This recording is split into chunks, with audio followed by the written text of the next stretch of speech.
Hello, everyone. Hope you're all doing well. Let me know if you can hear me and see me. And if you don't, please check with your eye doctor and an ear doctor because everything seems to be hunky dory from this end. Having said that, for the second or third time, Happy New Year. May your year be full of happiness, health, and success. All right. Where are we? Where are you guys? And please don't all of you say hello together, one at a time. I get very confused. Come on, sprech. Can you see me? Can you hear me? Or should we, due to technical difficulties, postpone the broadcast?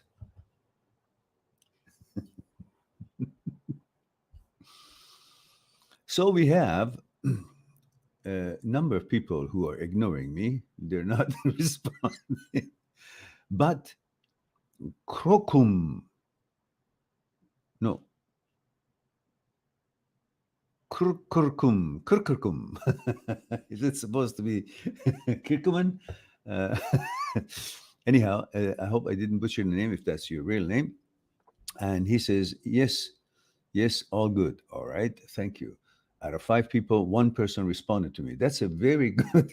That's a, it's a very good, very good way of welcoming me today to today's program. And we have Sahel here. Hello, Sahel. Good to see you. I'm glad to see you're alive. I haven't heard from you for a while. And let's see who we have here. We have Orlando Osuna. Orlando says, Hi, Mehran. Hope you are well, sir. How do you deal with intrusive sexual thoughts regarding your ex? Well, I don't have enough detail to know what kind of a sexual thoughts you mean. Are they harmful, devious, or something that you can just reminisce and enjoy? What's wrong with that? Everybody has an ex, and we all had some excellent times with, regardless of how it ended, there were some good memories there. So you enjoy it. Don't try to shut it down. The more you try to resist a thought and shut it down, the more active the brain becomes. Because brain doesn't find security the same way that our body finds security. Our body finds security through secured environmental situations. If my limbs are here, my legs here, my hands are here, ears, nose, I'm in a safe room, safe area. My apartment door is closed. I'm in good part of town. Physical safe environment brings safety to my body. But the brain doesn't find safety in the same way. Brain finds safety in occupation, in busyness. And in order to create that, especially when the order of your life is broken, you've broken up with your girlfriend, and it doesn't have the same environment to find security through the order of life, it tries to keep busy and through busyness find security. So the more you resist the thought, trying to stop it, this resistance creates activity and the brain becomes more and more active. So let the thoughts come in, enjoy them, and they will eventually end. You get tired of it. It's like eating a delicious something, and eventually you get tired of eating it, and you won't feel like you want to have any more of it. So, as long as it's not harmful thoughts, enjoy it.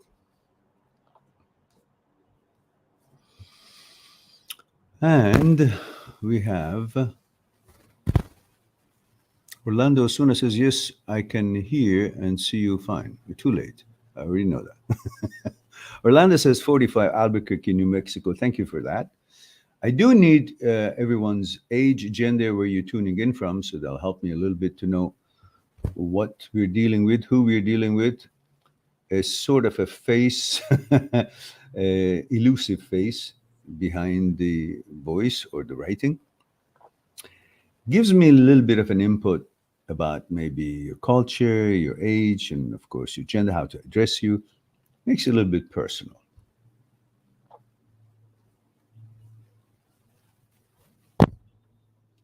All right. Now, Benjamin Chen is here. What is that? Hand pink waving, hand pink waving. Oh, it's just, I guess the waves didn't come through, but the translation of the emoji has come. Hello, Ben. You weren't at the gym last night. Where the heck have you been? With the new girlfriend again? All right.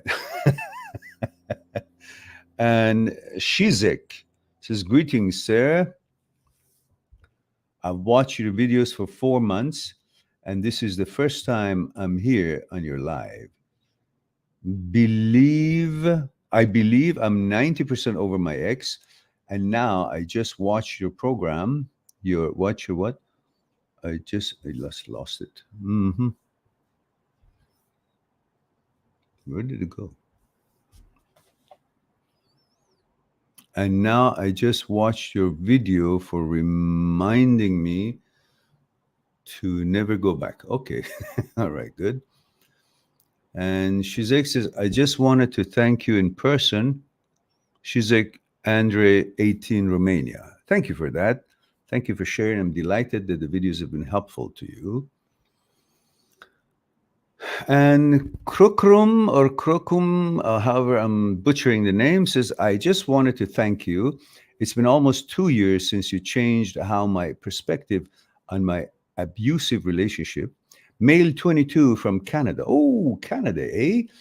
A patriot. Says, I'm now in a healthy relationship and I'm happy. Much love. Delighted to hear that. And thank you for sharing that. And Orlando Suna says, they are thoughts that are not harmful, but it bothers me to think about her sexually because I feel I'm cementing her in my memory. It's already cemented, don't worry. And brain, which is like to get rid. No, you can't get rid of that by pushing a thought out. First, you have to realize brain is an organ, like liver, kidney. It has a job to do. Its job is to make thoughts. It's really not trying to, you shouldn't think that brain secretion in the form of thought is actually telling you who you are, what you want.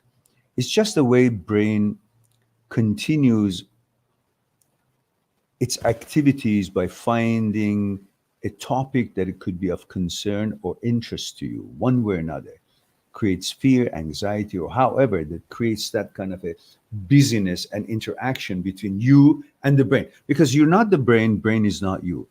As long as you haven't noticed that, you'll be slave to the brain and its secretions and its thoughts.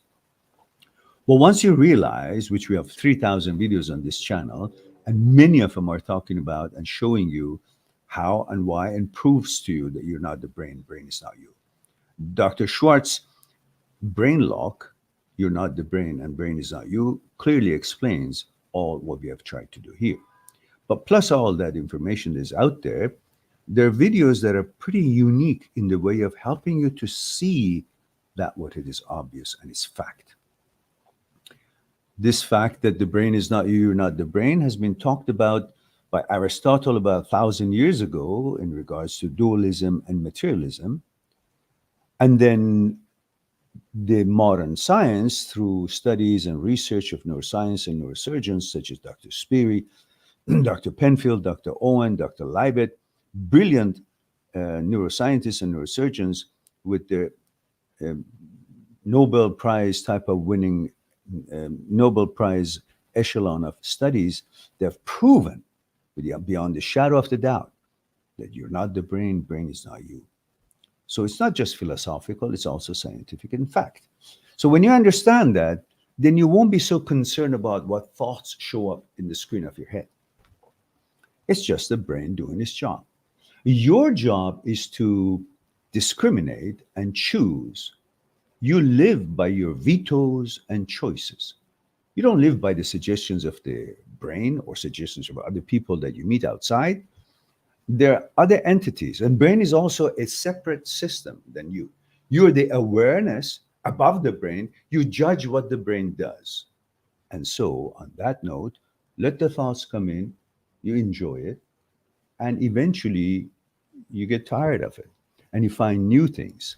But the 4 steps of Dr. Schwartz, which I have a video on it, explains to you how exactly to switch over and retrain your brain, rewire your brain through neuroplasticity and exercises that it's relevant to it, and help it to move on from this OCD type of remuneration and continuous overlapping or looping intrusive thoughts. Let me put that link up here for you.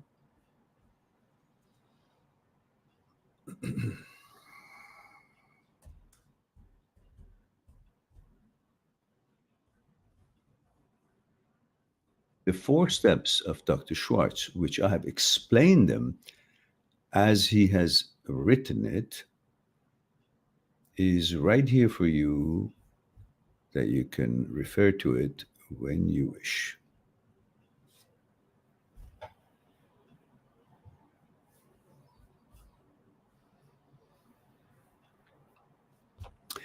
And K.R. Corkum says, thank you very much for having such a positive outcome on my young life and giving me the courage as a young male to conquer my mind. Happy New Year to everyone. Just stopped by to say thank you. You're quite welcome. My pleasure. Delighted that the channel and the videos and content has been helpful to you. And Kirkham says, good night, everyone. Good night, dear.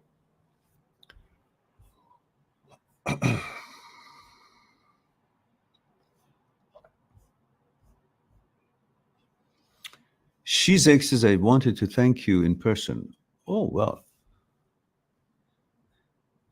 I hope the world becomes normal and we could travel and have some workshops and discussions, and then I could maybe meet you guys. That was the original plan until the world hit bottom and became a tyrannical place to live.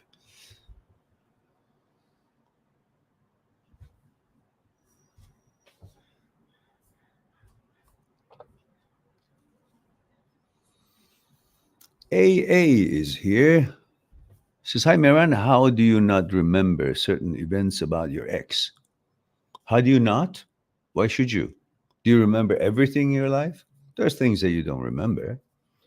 Says, I.e., her birthday date, your anniversary. Oh, well, so what? You also remember everything else, but you see, you want something from this person. That's why when you remember her birthday, it is not remembering birthday of someone. It's remembering birthday of someone that you want something from, that you have romantic memories, that you want intimacy from. You want to have her sexually because that is your experience with her. And this need is making your decisions. So don't make your decisions according to your needs. See what the actuality of the situation is right now. At one time, you had a reason to want to be with her because things were compatible. At this moment, you're not seeing her actuality as she's treating you and how the relationship is. You're still seeing, remembering her physical being, but you're superimposing the memory of how she used to be with you over this particular entity, which is not the same as this entity that you were in love with. She has changed her mind. She's not with you anymore. That's her prerogative. She doesn't want to be with you for one reason or another. Right or wrong, it doesn't matter. The fact is that she has changed. But what you love and in love with or romantically remembering is the other girl that was with you before she had left you. That criteria and credibility and that characteristics is not supposed to be superimposed over this one. And then you see this very actuality of her, even today, when she's not treating you the way you wish to be treated, as if she is the same person before. So you're loving the memory of her, but instead you think you love her. Separate the memory of her with her actuality, focus on her actuality as she is today, and you will see the reasons that you would not want to be with this woman because things between you two are not the way that you would want it to be. How could you love a woman who doesn't love you? How could you want to be with someone who doesn't want to be with you? Have some respect for yourself. So you remember her birthday? Fair enough. Enjoy it. You had some good birthdays for her, maybe. And so say, well, that was nice, but she's not the same girl anymore. So I don't want her. You need to unwant her rather than just sobbing and wishing you would had her. Why? If she was as she used to be, she wouldn't have left you. The fact that she's not with you, that means she's no longer the girl that you had things in common. And in that case, there's no reason for you to want to be with her. She's not the same girl, just looks the same. But you know that you're not having a relationship with the looks of people, your relationship with their consciousness. And when their consciousness changes and the relationship breaks off, then you should rely on that new information. Consciousness is dynamically changing. So when the person doesn't want to be with you, it's no longer the same person that you had things in common and you wanted to be with. So let go. That's the only way you can have your freedom and your happiness back. Let go by facing the reality. Accept the fact that she's no longer qualified to be your girlfriend, whatever the reason may be. As long as you have been a decent man and you have not abused her in any way, shape, or form, then if they change their mind, they no longer deserve your attention. That's it. Simple. That goes with anybody, man or woman.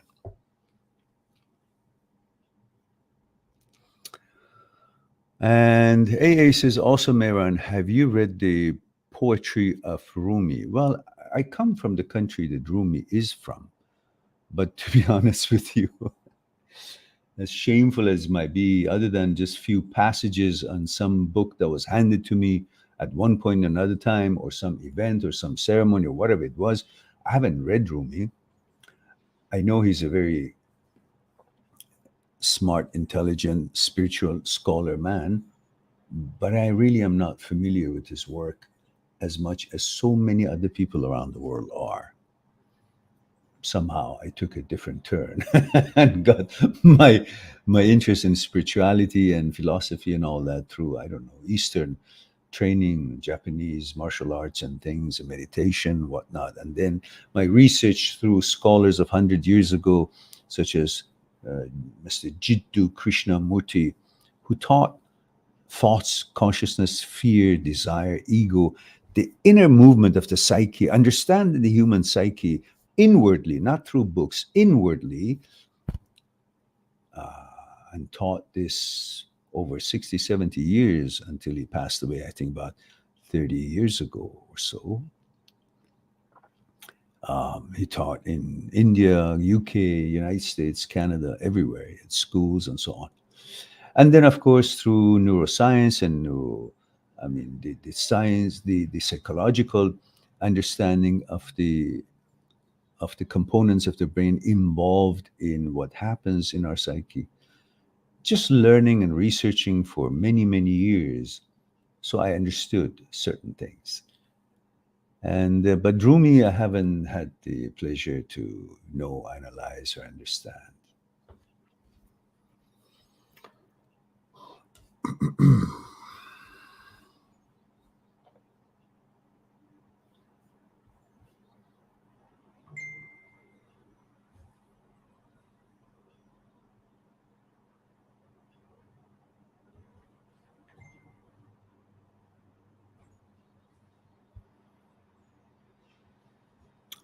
All right. So who do we have here now? That's it. Should I cut it off today? We have a short day. Shizek says, again, now I'm better, but at first I was even disgusted to say so, to even look at other women. Well, no. Don't be like that.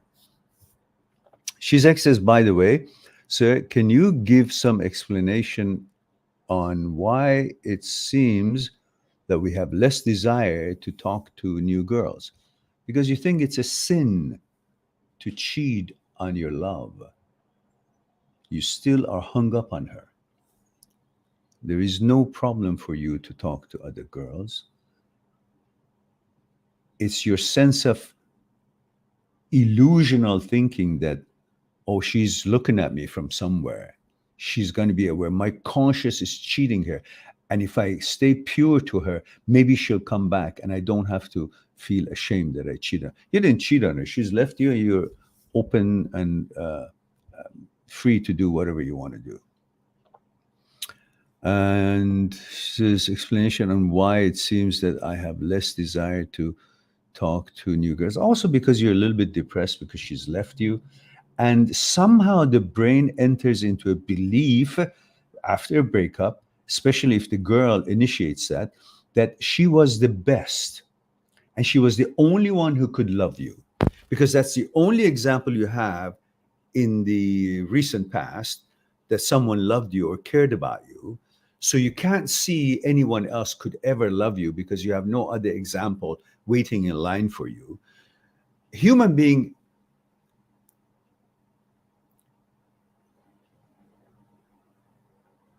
believes in something when he or she sees it or knows it. You can't see the girls lining up for you and you don't know if they will. So therefore you have no way of believing that this will happen.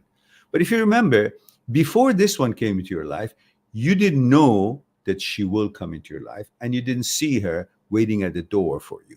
But it happened. So many things in life happens, whether you see it, you know it, or you're aware of it, one way or another. The same thing is going to apply this time.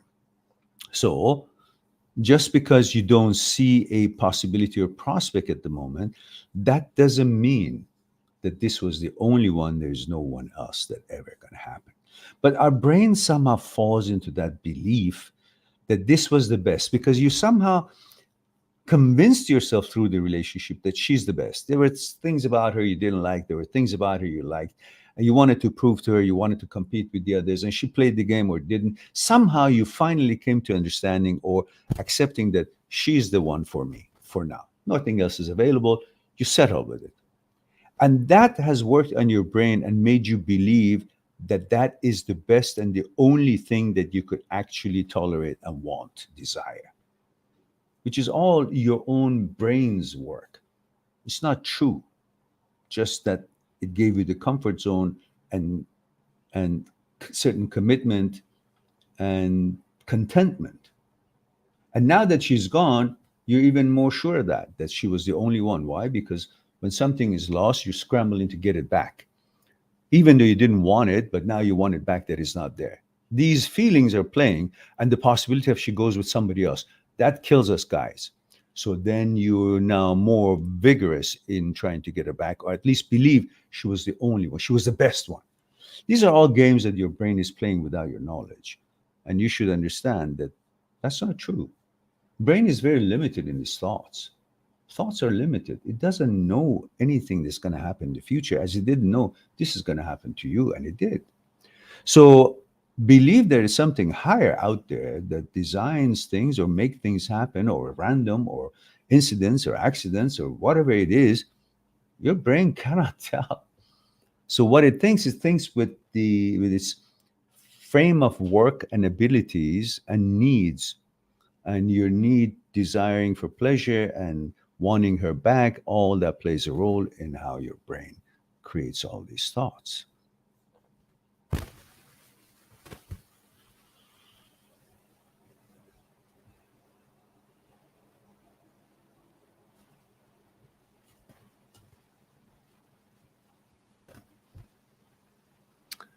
And she says I was the one who broke up with her. I wanted that for months and months. But after 1 month after I broke up with her, I saw that she was so happy with her new life. And then I went into depression. Yeah, well, okay. She was my first, and we were both virgins. And that played a big part in thinking she was the best. But I did have reasons to contemplate breakup for months until I did it. All right, listen. I remember my professor in university, Dr. Richard Ferris. In Behavior and Organization, he once said, at the time one makes a decision, one believes that that decision is correct. In other words, if you didn't think the decision is correct, you didn't have reasons for it to believe it's correct, to make that decision, you wouldn't have made it. Now, later on, if other information come to light and you see that that decision should have been altered because of this information, that's a different story. You didn't have that information then when you made that decision. So if you didn't have the information then when you made the decision, you can't expect to have made the decision differently than you made it when now you have a certain information that wasn't available then. If I haven't confused you yet, that's all right. I will in a second. So, in other words, you're not responsible for the decision that you made as best as you could make it when you made it. Now that you have other information, you cannot beat yourself on the head that why did I make that information, that decision? Because at the time you didn't have what you think about. You haven't grown as you have now. You're having had the chance to see the effect of it in your life wasn't there when you made the decision. You assumed you can handle it. Now you know more about yourself. Now you're wiser. So next time you will make a different decision based on the same circumstance you might have to deal with. So stop beating yourself up and go on. You what? How old are you? 22? I don't remember. What was it?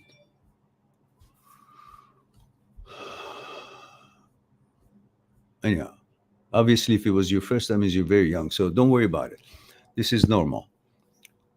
Nux, Mail 24 Germany. Wie geht's heute? Geht's gut? Says, it's been 5 months that my ex left me for another guy. 5 years relationship. Feeling 5 years, that means you were 19 and she was probably 18, 19, or 20. Which means, obviously, that relationship should have broken up anyhow before 5 years. Because no first relationship will ever, hardly ever, would become your last. And that was the time that all you understood of yourself was a certain amount, certain degree. And all she understood about herself was a certain degree. And with that understanding, expectation, standards, which really was second to none, non-existing standards for both of you, you decided that you guys like each other. So for that mentality, that understanding of yourselves at the time, you were compatible for each other. But later on, in about 5 years, a few years later, at that age, you would have grown dynamically in your consciousness, and then you would know a little bit more about yourself, and then your standards would change. And naturally, you would have liked a different girl, and she would have maybe preferred a different guy. Not because there's anything wrong with either one of you, it's because you guys chose each other at the age that you didn't know enough about yourself, let alone to know about what kind of woman or what kind of man you desire to be with. Now that she grew up a little bit, you grew up a little bit, you still want to try what's out there in the world and not to feel that you've been left out and you didn't really experience all that there was to experience. Especially for women, many of them would like to see many other experiences before they make their choice, even though their choice could be the best one that they later on will come to. Many of us make such mistakes anyhow during our lives. Every time we have a certain relationship and we pick on it because we wanted to make it perfect, in our opinion, domination, desire to be in total control, or possessiveness, all that plays a role for you to pick on each other and come up with reasons that it's not good, I want to go away, and then you think there's something better out there. Then you go out there and say, oh my goodness, that one was really the best, maybe. And often you will find, no, that was a good choice that I did, I left, and I'm now having a better partner. Why? Because I've grown up, I'm different myself, so I'm looking for something different. So many times these things do work, but in your case, you were 19, she was 19. It was supposed to break up 3 years ago. It took 5 years. That was too long anyhow. So it's natural course of nature. Don't worry about it. Move on. And you haven't lost anything. You enjoyed your time. You learned something. Now you know a little bit about women, and you can treat the next one differently. And as you are a different person at the moment.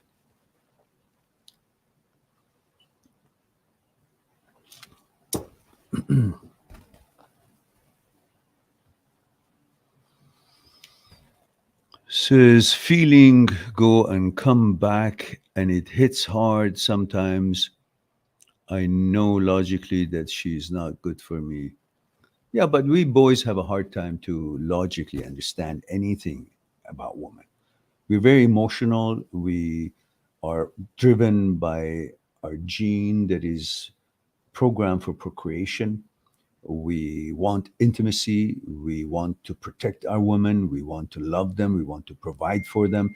All these feelings and the ability and the chance that we had to sleep with them, to feel them physically, emotionally, it has a very profound effect on us. And the thought of her being with somebody else kills us. But these are all what part of nature is. And you will get over it and you will find another love and another love. And you will go on with your life. But at the moment, you may be feeling like if you're suffering, and that's okay. It'll toughen you up.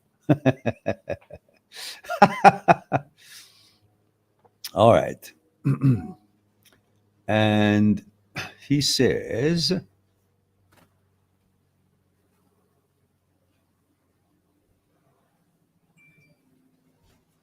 this feeling comes back and hits me sometimes.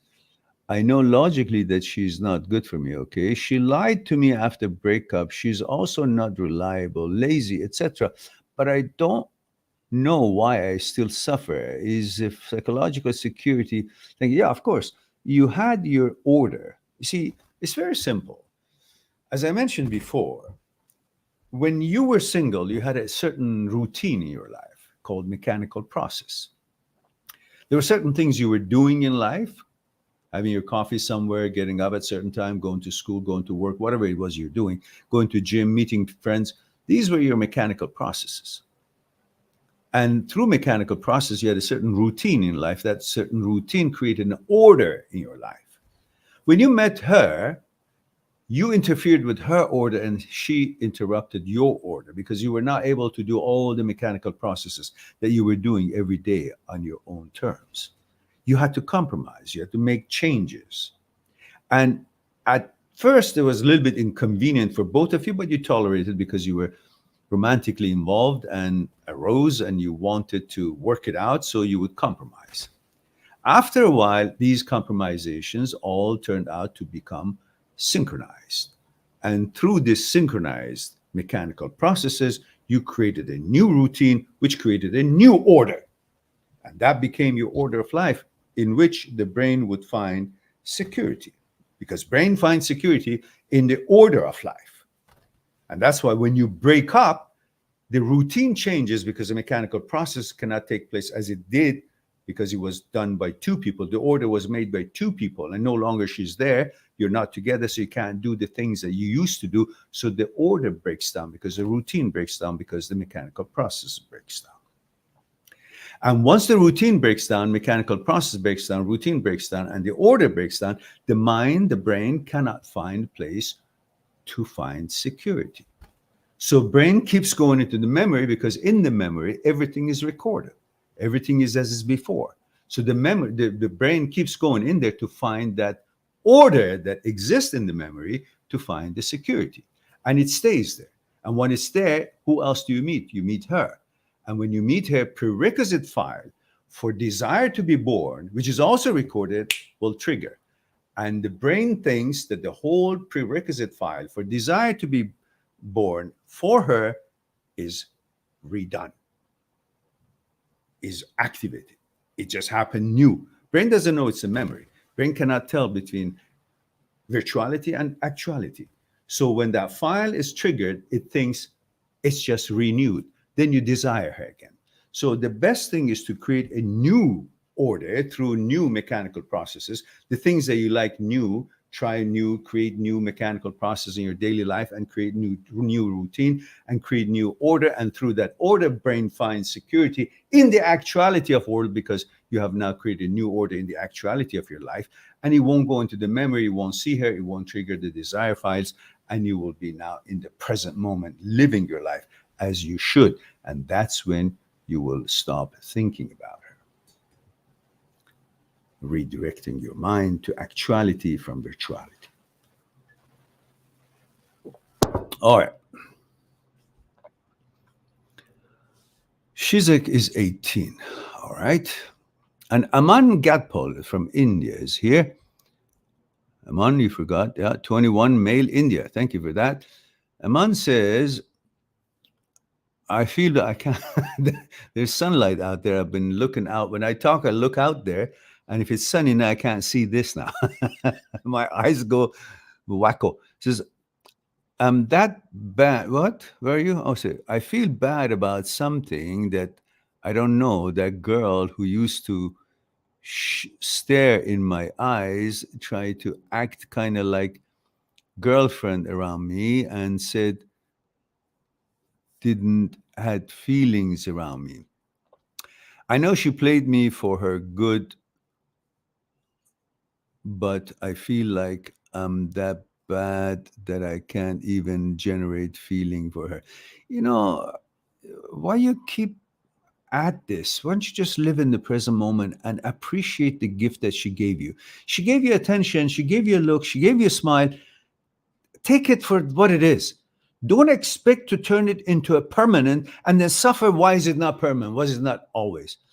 You walk in the street, a girl, a woman, a lady smiles at you. Say, thank God, it's beautiful. I love that energy, and smile back and move on. Don't now turn around, turn this smile that I want that smile every moment, every time, and then you're going to suffer because it's not going to happen. Not necessarily. When you turn joy into permanent, that's when the sufferings start. There are many things joyful in life. Just take them and go. As I said many times before, it's like you're hungry, you see an apple.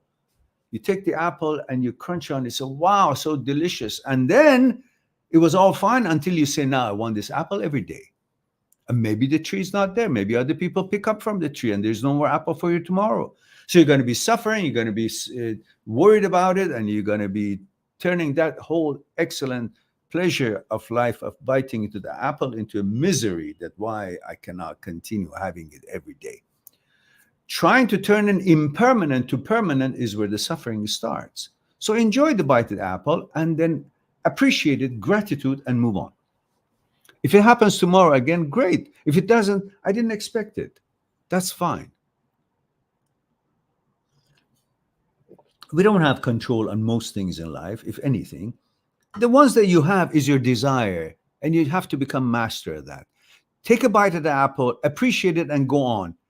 Once you allow your desire to turn this pleasure into something that you want to have it every day, then no longer you're in control because you are not in control of having that every day.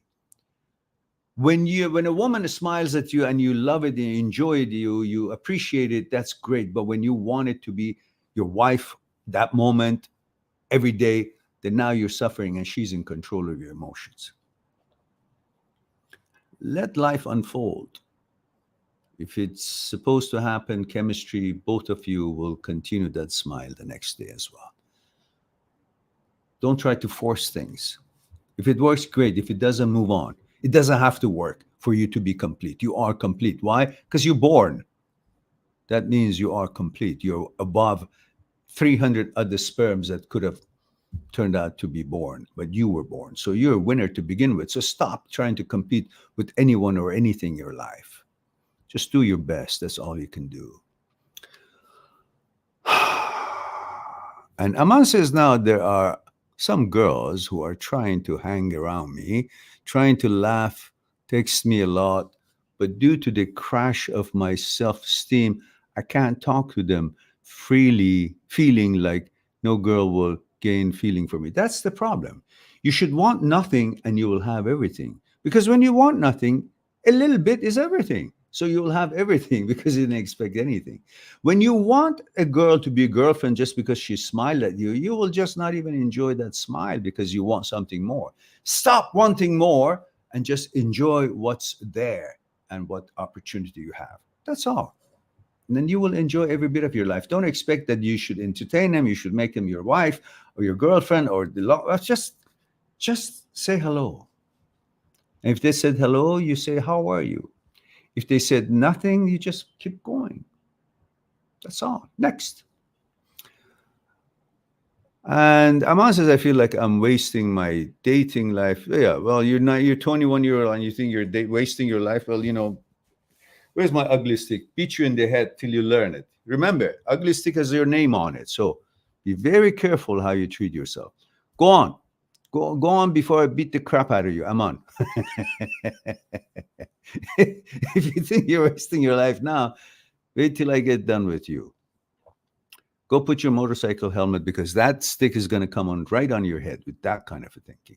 Don't treat yourself without respect. Don't treat yourself so low like you're doing it. Just enjoy your life. Move on.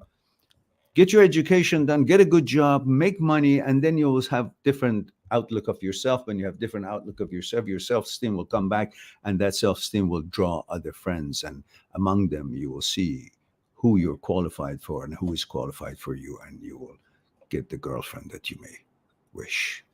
Relaxing White says, male 30 USA says, my toxic ex-girlfriend has contacted me again after the person she left me for passed away.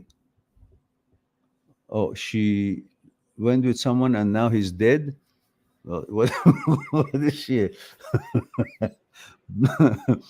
uh, Black Spider? What is it? Black Widow? She kills. Says, I started hanging out with her again. She's still very abusive, but I can't let her go. My anxiety is back. Well, she's also turned into a bad alcoholic, ouch, and a cocaine, addict, and hanging around bad people. How can I let these feelings go? Listen, if you don't let her go, even though I'm not vaccinated, I'll get on a plane somehow and I'm going to beat the crap out of you. You let her go now. Look into my eyes. You better let her go now. It's the best thing I can tell you. When a person cannot make a right decision for herself, she can never make the right decision for you, or to be faithful to you, to be loyal to you, to be committed to a relationship, to do what she's expected to do what she's her duty to do as far as a woman in a relationship. She will not live up to the expectations and a healthy relationship should have. So you have a choice. Don't tell me you don't have a choice. We live by our choices and vetoes, not by suggestions and circumstances of the others in most cases. You live by your vetoes and choices. This is the time you exercise that power. Don't think you're don't have power because you love her, like her, whatever the hell it is that you think you have. If you love and like someone who is cocaine addict and alcoholic and hangs around bad people, what the fuck is your standards in this life? If you don't have standards, you cannot blame that other people are responsible for your mischiefs and your misfortune. It's you, because we all have choices. This is time to exercise your choice. Think deep and judge well. You leave her now. I don't care if you have to masturbate every night. You don't sacrifice your life and your standards just so be between someone's legs. Understand that. If you do good, you'll have a good life. If you don't, you're doomed to have a shitty life because your decision making is shitty, not because the circumstances in life is always shitty. But we're supposed to make the right decisions, and that's the only salvation that we have. And says, I believe she's bipolar or narcissist, and she blames everything on me and always plays the victim. And that's why you're stuck, because you've got shit in your brain and you don't seem to appreciate yourself, and you're under her spell. I don't know, she's a looker or whatever the fuck she is. You seem to have no power to protect what's yours, and that's sanity. So say goodbye to her. You have a choice. Either it's you and your life and your future and what you can do in this world and what you can offer to another good woman, or you're just going to die between her legs because that's how weak you are.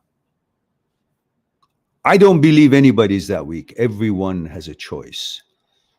This is where you can show your power. You want self-esteem? This is where it's coming to. This is the crunch time. You see a problem, you walk away from it, then you're safe. You stick with it for your desire, then your desire are reeling your ego. This is the time that your ego should come to your help. and crush the desire that, listen, my values are this, and I don't care how much you desire, want me to pursue for you the pleasure that you're seeking. I'm not going to, because that's going to make me not the person that I am, based on the fact that my ego tells me, the ego is telling the desire that I am more important than you. And in this case, ego is right. So follow your ego and your values, your honor, and your good judgment, and let it go. That's all I have to say about that.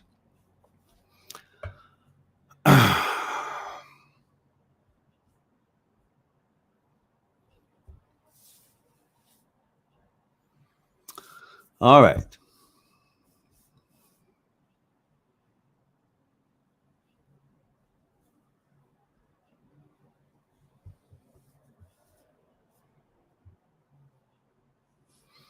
Shizek says, when I was informed about her going to alcohol and smoking and stuff after our breakup, I was devastated. But as Mehran said, that is because we think they are a part of us, but they aren't.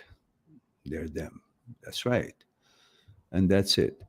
And Shizek says 30 is still a reasonable age. Don't fall into that trap. Okay, yeah, you're talking to him. Okay, that's great. All right, guys, it's about 53 minutes. I think I'll be hanging around for another few minutes, maybe another 10 max. Then I'll mosey on out and get on with my day.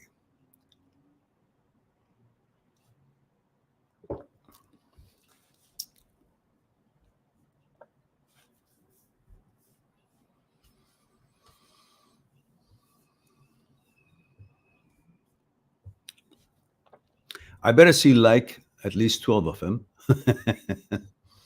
Otherwise, I'll show up at everyone's door with my ugly stick. So be careful now. All right, guys, it looks like we don't have any other question. We answered all. So at this time, I say I love you all. Thank you very much for being here, giving me the opportunity to share a thing or two with you. I look forward to our next live stream. In the meantime, be good to yourself and to the others. I'll talk to you soon. Bye for now.